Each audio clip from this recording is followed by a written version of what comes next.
In today's video, I'm going to teach you how to create Google Forms with multiple pages. By the end, you'll know how to start a form, let Google's built-in helper draft a multi-page layout for you, and fine-tune the questions so it's ready to use.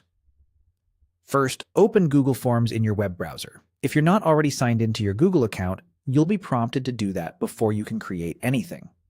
When the Forms homepage loads, look for the option to start fresh and choose Blank Form. Starting from a blank form gives you full control while still letting the AI helper do the heavy lifting in the next step. Right after you open a blank form, you'll see a Gemini prompt appear on the right side of the screen.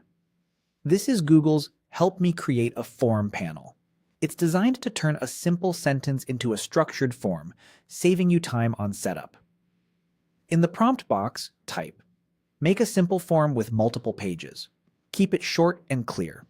This tells the helper you want sections, which is how Forms creates separate pages. If you already know your topic, you could include a bit of context, but we'll keep it simple here to focus on the multi-page structure. Click Create in the Gemini panel. The helper will generate a draft outline for your form, including sections that act as separate pages. After a moment, you'll see a structured proposal with sample questions and page breaks.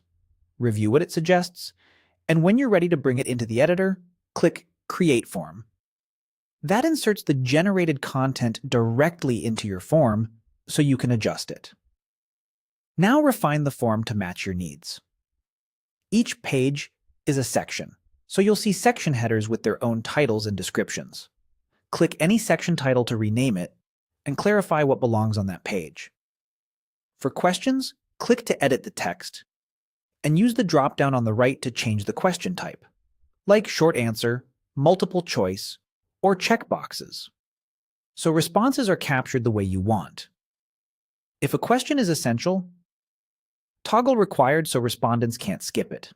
You can drag questions to reorder them within a section, or drag them between sections to move items to a different page. If a question could use context, add a brief description underneath to guide respondents. The form auto-saves as you work, so you won't lose changes. That's it. You've created a multi-page Google form using the Gemini prompt, then customize the sections and questions so it's clear, organized, and ready for responses.